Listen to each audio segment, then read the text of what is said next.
Dear friends, आपको major paper के साथ साथ कुछ माइनर पेपर भी स्टडी करने रहते हैं, जैसे कि वोकेशनल कोर्स, को curricular course, skill enhancement course. और जनरली जहाँ भी आप स्टडी कर रहे हैं, कॉलेज में, यूनिवर्सिटी में, इन माइनर पेपर के लिए अभी क्लासेस नहीं चलती हैं। या तो वहाँ पर फैकल्टीज अपॉइंट नहीं है, या फिर आपकी क्लासेस चलती नहीं है। तो आपके सामने एक इशू आता है कि कहाँ से एग्जाम की प्रिपरेशन करें। सो इसी सीक्वेंस में आज हम स्किल एनहांसमेंट कोर्स, जो एक माइनर पेपर है, इसमें आप सेमेस्टर थर्ड में आप इसको स्टडी करते हैं, जिसका टाइटल है sericulture. And course code is SECZ3। Course title is sericulture, और ये 3 क्रेडिट का है। मैक्सिमम 100 मार्क्स रहते हैं। तो इस सेरीकल्चर माइनर पेपर से हम आने वाले समय में कुछ लेक्चर्स अपलोड करेंगे, और कुछ इंपॉर्टेंट MCQ क्वेश्चंस भी लेके आएंगे, जो आपके एग्जाम में काफ़ी हेल्पफुल होंगे। तो इसी सीक्वेंस में आज हम इस माइनर पेपर सेरीकल्चर के यूनिट फर्स्ट के first topic, origin and history of sericulture, इसको डिस्कस करेंगे।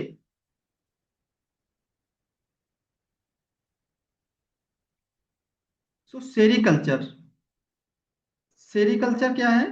जो सिल्क इंसेक्ट है, जिसको हिंदी में बोलते हैं रेशम का कीट, इसके कल्चर को बोलते हैं sericulture. The culture of silk insect is known as sericulture. तो ये जो रेशम का कीट है, ये फीड करता है मलबरी प्लांट पर। This is the mulberry plant. इसको बोलते हैं सहतूत का प्लांट। आप सब लोग जानते होंगे, सहतूत का प्लांट देखा होगा। तो ये रेशम का कीट है, ये फीड करता है। इससे जो लार्वा निकलता है, इसको बोलते हैं कैटरपिलर। और ये caterpillar larva is feed on the mulberry leaves. Mulberry leaves के ऊपर फीड करता है। और ये लीव्स बोरेसिस फीडर होता है, हमेशा लीव्स को फीड करता रहता है कंटिन्यूअसली। और अपने चारों तरफ एक प्रोटीन का सिक्रीशन को सिक्रीट करता है। और जैसे ये प्रोटीन का सिक्रीशन इसके एयर के कांटेक्ट में आता है, तो हार्ड हो आता है। और इस स्ट्रक्चर को बोलते हैं cocoon. So they are cocoon. और इन ककून से हम रेशम को या सिल्क थ्रेड को अलग कर देते हैं। तो this is silk thread from the cocoon. So हम रेशम की सिंथेसिस कैसे करते हैं, तो इस रेशम के कीट को आज हम इसी के रेशम का कीट का कैसे रेशम की जो सिंथेसिस है, इसका कैसे ओरिजिन हुआ, क्या हिस्ट्री है, इसको डिस्कस करेंगे। तो हजारों साल पहले चाइना में एक राजा थे, वहां पर Huang D, kingdom of China. Huang D इनकी वाइफ, रानी थी इनकी वाइफ लीजू। लीजू को ही दूसरे नाम से भी जानते हैं, जी लिंग। ये एक बार लीजू जो थी, she was set under her favourite mulberry tree. जो मलबरी का प्लांट होता है, शहतूत का प्लांट होता है, उसके नीचे बैठी थी। And she was sipping the T.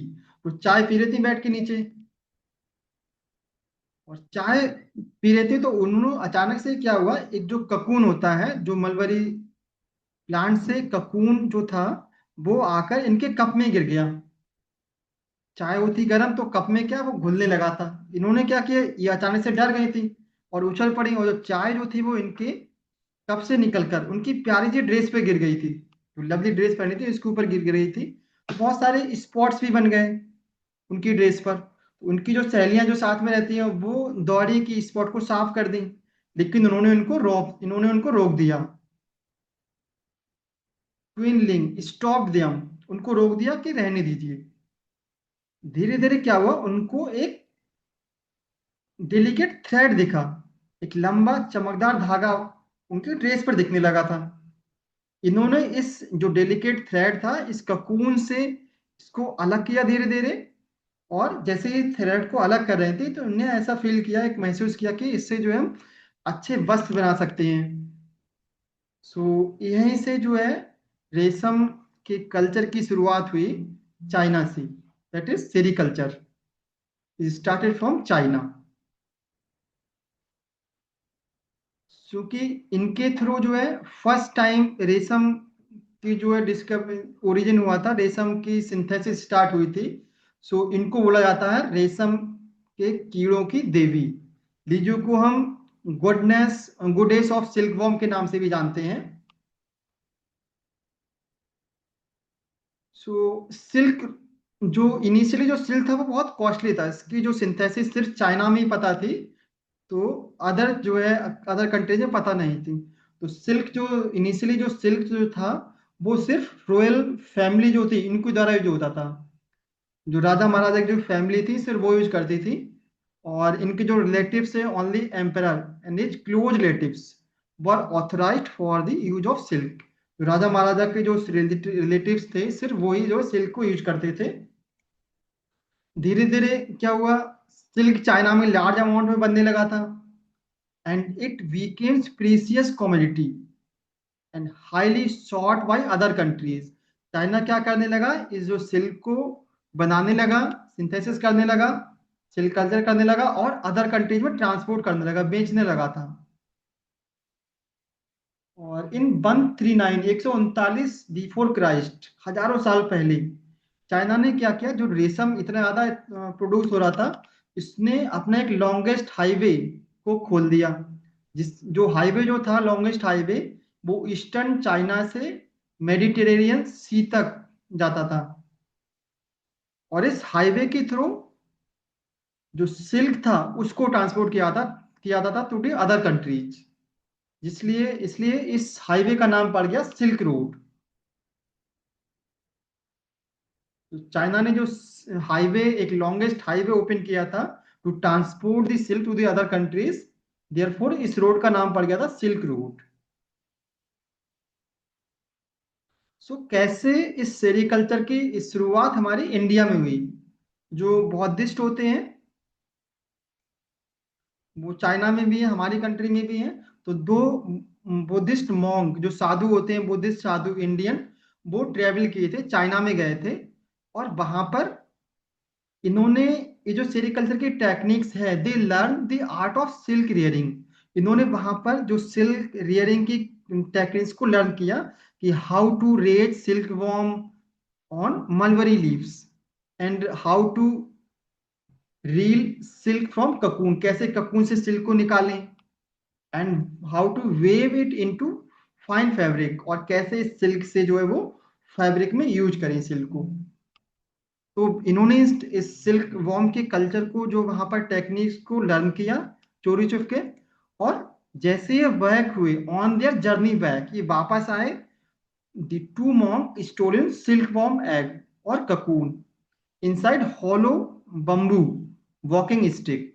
इन्होंने क्या किया, जो बांस के जो लकड़ी होती है उनको एक स्टिक की तरह यूज करते थे ये लोग, और उसके अंदर इन्होंने जो सिल्क वॉर्म के एग थे, जो ककून थे, और मलबरी प्लांट के जो सीड्स थे, उनको भर लिया बांस बांस की लकड़ी में।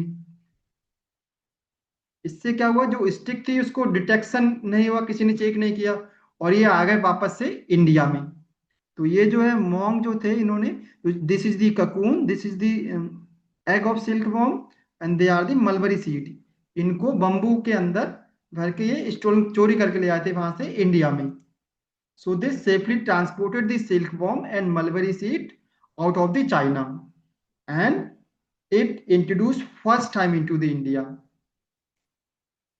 So this is the beginning of mulberry silk or sericulture in the India first time.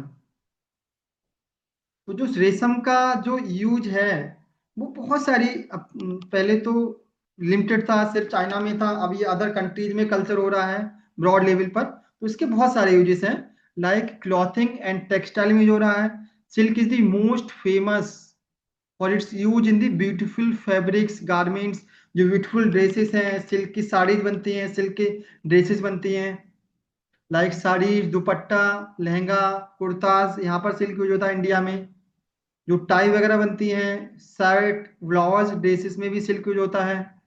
जो वेडिंग एंड सेरिमनल जो ड्रेसेस बनती है वहां पर भी सिल्क यूज होता है। इसके अलावा होम फर्निशिंग में भी सिल्क का यूज होता है। जो आपके रूम की जो इंटीरियर डेकोरेशन होता है उसमें भी सिल्क का यूज होता है। वॉल हैंगिंग टेपेस्ट्रीज, जो वॉल्स होती हैं वहां पर भी सिल्क का यूज होता है। पिलोज वगैरह होते हैं उसमें भी सिल्क का यूज होता है। सो होम में भी जो है कई सारी चीजों में सिल्क का यूज होता है। इसके अलावा आर्ट एंड क्राफ्ट यूजेस, जो जरी वगैरह जो होते हैं, जरी के जो वस्त्र होते हैं उनमें भी सिल्क का यूज होता है। पेंटिंग वगैरह होता है उसमें भी सिल्क का यूज होता है। हैंडमेड एसेसरीज होती है लाइक हैंड बैग्स हो गए, ज्वेलरीज हो गई, उसमें भी सिल्क का यूज लार्जर अमाउंट में किया जाता है। इंडस्ट्रियल एंड टेक्निकल यूजेस, तो इंडस्ट्रीज में भी सिल्क का यूज हो रहा है। इंडस्ट्रियल एप्लीकेशंस जैसे कि मिलिट्री क्लॉथिंग, जो मिलिट्री के जो ड्रेसेस होती है वहां पर यूज होता है। Fishing lines and surgical sutures में यूज होता है। बायोमेडिकल यूजेस भी हैं सिल्क के, क्योंकि ये जो है बायोडिग्रेडेबल होता है। अगर हमारे टिश्यू के अंदर भी रह जाता है तो भी ये डिग्रेड हो जाएगा। सो ये बायोमेडिकल या मेडिकल सिस्टम में भी यूज होता है। ड्रग डिलीवरी सिस्टम में यूज होता है सिल्क का। Next, luxury and decorative use, जो लग्जेरियस रूम होते हैं, लग्जेरियस घर होते हैं, वहां पर भी सिल्क को जो है यूज करते हैं एट द लार्जर लेवल।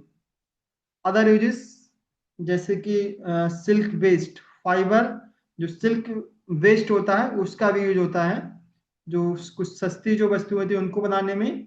और other than this, silk powder जो होता है उसका कॉस्मेटिक्स में भी यूज करते हैं। So this is the use of रेशम और सिल्क। हम नेक्स्ट लेक्चर में नेक्स्ट टॉपिक इसी सीक्वेंस में लेकर आएंगे।